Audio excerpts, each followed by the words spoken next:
Hello and welcome back to, I was going to say DJ Camel Reviews, but it is Nathaniel Witter Updates, but I'm still DJ Camel, even though I haven't got the beanie hat. Could put my hood up, put my whole city one on, but not talking about football. We're talking about new David Leitch action movie, The Fall Guy. Now, context is important, so David Leitch was one of the co-directors on the first John Wick movie, now 10 years ago, or approaching 10 years. I think it came out a bit later in the year, perhaps. And then Chad Stahelski directed John Wick with him. He's made 3 incredible John Wick movies since then. David Leitch has made mixed 5 movies. He's made Atomic Blonde, which I watched the other day with Charlize Theron. She wasn't there, she was in the film. Very exciting and stylish and funny and good music, and looks good. Like all the movies that he's made, the story, I mean, it's all over the place. I go down this, it lets it down, but it is all over the place as well. Deadpool 2, I've gone off Deadpool. I think it came out at a good time, but a bit cringe now. But nothing wrong with him. It's still a fun movie. Pretty much like all of these. Hobbs and Shaw, the first act is incredible. The middle act's pretty good and lets it down a bit at the end. It depends on how much you like Jason Statham and The Rock, but their chemistry is really good. Bullet Train, I think, at the time, I mean, I liked it, but I didn't find it that funny. But rewatching it just now, Brad Pitt's great in that, and it's it does play with your expectations. I love train movies, and that is a train movie, and so that's really, I appreciate that a lot. Good action, not a huge amount, but the finale especially is really wonderful.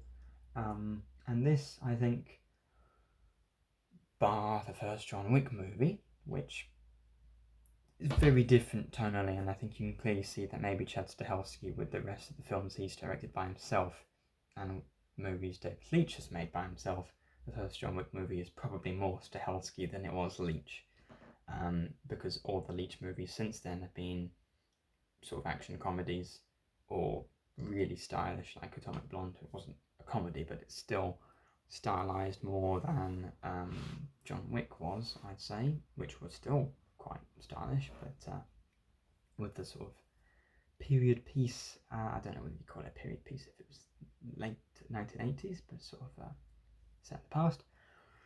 The Fall Guy, with Ryan Gosling hot off an Oscar nomination for his role as Ken in Barbie, which is incredible. I don't know if I'm allowed to say he stole the movie, but he did for me. And Emily Blunt, who was great, and did she win Best Supporting Actress for Barbie? Oppenheimer? She was certainly nominated, great in that as well. Their chemistry, like Jason Statham and The Rocks and everyone in Bullet Train, is incredible. And I think for some people, they're going to be like, oh yeah, Ryan Gosling, he's really good as Ken. He's doing another sort of Literally Me performance, like Officer K, or Drive, but a bit more charismatic.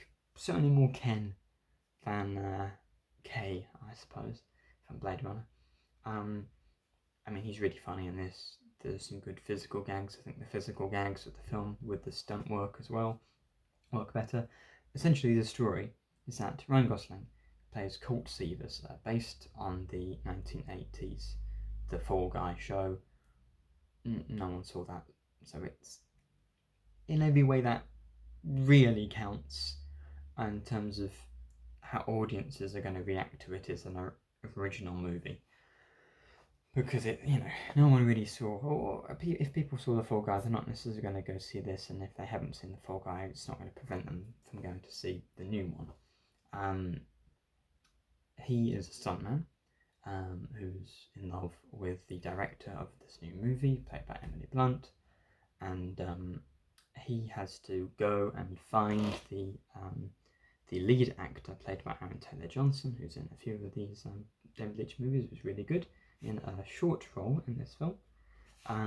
Has to go find him because he's gone missing, and then so he has to use his real stuntman abilities, to actually perform real stunts and get out of real danger with the sort of criminals that this lead actor, Aaron Taylor Johnson, playing Tom Ryder, is that a thing? has sort of fallen in with, and so shenanigans ensue. It's really funny. Great soundtrack by Dominic Lewis, who did great work on Bullet Train, and also Violent Night, sort of weaving in some Christmas carols into that film as well. An action movie with Father Christmas as the main character. Great use of I Was Made for Loving You by Kiss in this, quite a few times. But great music all throughout. This really is a love letter to stunt work and action movies. The stunts, there's a great scene where Ryan Gosling is being, as Colt is being dragged along in this garbage skip. It's a big truck chase over the Sydney Harbour Bridge. That's a great sequence with some Phil Collins music over that, because it's a tense action scene, but equally he's just trying to get to a date night with Emily Blunt's character Jodie, doing a karaoke night, and so she's singing, and then the music she's singing is played over this intense action scene. Great, I was going to say French speaking. You have to speak French to this stunt dog, which is hilarious. Boat chase, boat explosion. I love boat chases. There aren't enough of them in cinema. I thought maybe we're going to get one in the new Mission Impossible, the last one as well. No, not boat bit, but more submarine stuff. Great boat sequence in this. Great fights. Not every joke lands, and it is definitely one of those examples of fridge logic, where you watch a film and it's great, and then you just have a moment where you open the fridge and you're like, wait, actually, now I think about it, that didn't make any sense. And definitely, this is a case. I didn't feel it as strongly as some people have criticised it for, but fourth act syndrome. First 90 minutes, you wrap up the main story, and then you have a little bit of extra thing on the end, and I go with it because the extra 10-minute action sequence at the end with the helicopter and the big car stunt is amazing and really well done. As you would expect from David Leitch, who used to direct or used to be a stunt coordinator and a stuntman himself. And that is the best part of the film, it's the action. Well, I guess the chemistry between Ryan Gosling and Emily Blunt is also probably beyond that as well. But yeah, it doesn't necessarily have to be as long as it is, but it still makes sense to me, and it's I think one of the problems, and I'll go with this, the main problem, not every joke lands, but it's sort of ad-libbed a lot of the improv, and there's still enough funny moments throughout the film. There are at least 5 to 10 really funny bits. I'm like, that is really funny and really well done. And not every single line's going to hit, but you just need enough moments. And I don't feel like it, because it's a comedy movie and an action movie, and a movie that is just celebrating stunt work and filmmaking, which I really appreciate, and I'm enjoying those meta moments as well. They might not be funny, but they're clever references and things that they're pointing out and parodying and criticising and commenting on. I appreciate it enough that it doesn't have to be funny all throughout. But the main thing I'll say about the film that is a criticism is that perhaps in the first, however long, especially getting to that sort of big moment at the sort of where they decide, well, we're going into the fourth act, rather than just wrapping up with a logical explanation at the third sort of act finishing. Sort of a bit of a convoluted plot hole-esque thing, is that maybe they just haven't set up early enough in the film that this is in the same level of elevated reality as Hobbs and Shaw, especially, or even a Bullet Train. Obviously, it's not a Deadpool. Superheroes. Hobbs and Shaw is Fast and Furious. It's comic book stuff. It's ridiculous, and you know that because you've seen Fast and Furious before. And the first scene of that film, Idris Elba comes up and they say, "Oh, who are you? You shouldn't be here." And he says, "Oh, I'm a bad guy." Oh, well, there you go then. People they're not bad guys and good guys in real life. They're just people, really, and they do bad or good things. But you don't have a bad guy in real life. And then even in Bullet Train, that whole thing is about coincidence and fate and that theme is really put there. It's like, yeah, this is obviously ridiculous, but it's like good luck and bad luck of these ridiculous situations the Brad Pitt character gets himself in. Whereas this one, the whole thing is that it's real stunt work, and the opening shot is a one-shot long take of him preparing for a stunt. So I feel like you think, oh, okay, this is sort of in the real world, even though Tom Ryder, the actor's not real. It doesn't really get that across, that it's elevated reality, and so I feel like when you get to that point where no real spoilers, but, you know, there are legal authorities you can contact for crimes. You don't have to, deal with the bad guys yourself. Whereas it is a more fun film, though, if the stunt people sort of take it up on themselves to get to the bad guys. And, good twist at the end with the villain. Not going to say who it is, but I thought there was going to be a twist of villain, and there was. Makes sense. And made for a fun finale. There were some great stunts, but, it really does work because you like the characters. You really like the characters. More than just good performances, they're fun and you'd like to see more of them. And David Leitch does that really well.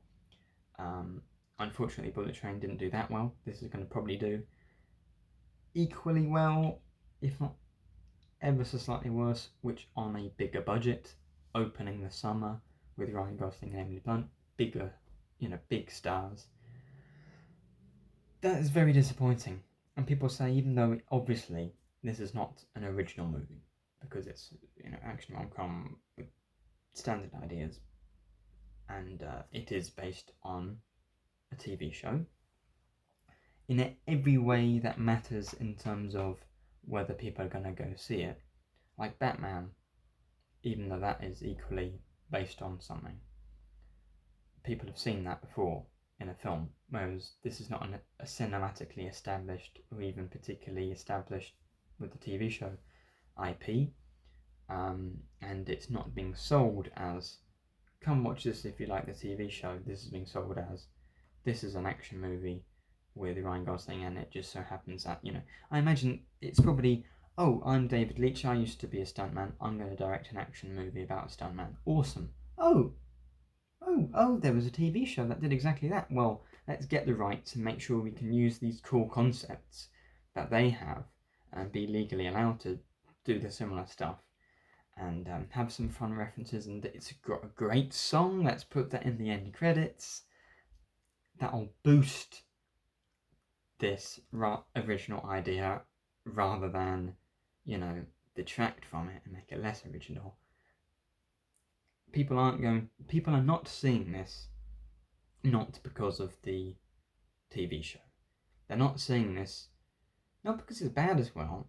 I think unless it's a big event movie like a Dune or a Godzilla, or Kingdom of the Planet of the Apes next week, which is apparently going to do better, people just don't go to see as many movies as they used to, regardless of whether they're good or not. So that means you look at Top Gun Maverick, Barbie, and Oppenheimer, Avatar, No Way Home, Jurassic World, all made $1 billion plus. Mario.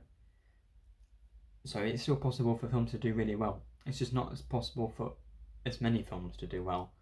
The problem used to be that Avatar in 1990. I mean, this is going a long way back, but Avatar made not Avatar. Titanic made $1 billion, and then Tomorrow Never Dies, coming out on the same weekend as a Bond movie, also made lots of money. Whereas now it's Kingdom of the Planet of the Apes next week or whatever is going to make a lot of money, but only one can, and it's very difficult for multiple films to do well, and for a film like this to stand out from the crowd. This is going to be a bad summer, but this is a great movie, and I think you should watch it. And I love the music, the soundtrack, the stunts. I've said I have criticisms of the movie, but this is going to be one of my favourite films from this year. I'm going to watch it a lot. I love stunt movies. It's a love letter. The end credits is the best, as it shows the actual behind the scenes of the stunts. So, 10 out of 10. I don't care. I don't care if there are criticisms. This film has earned a 10 out of 10 by being so awesome. So, 10 out of 10. And I'll see you next time on Nathaniel with your updates. Bye-bye.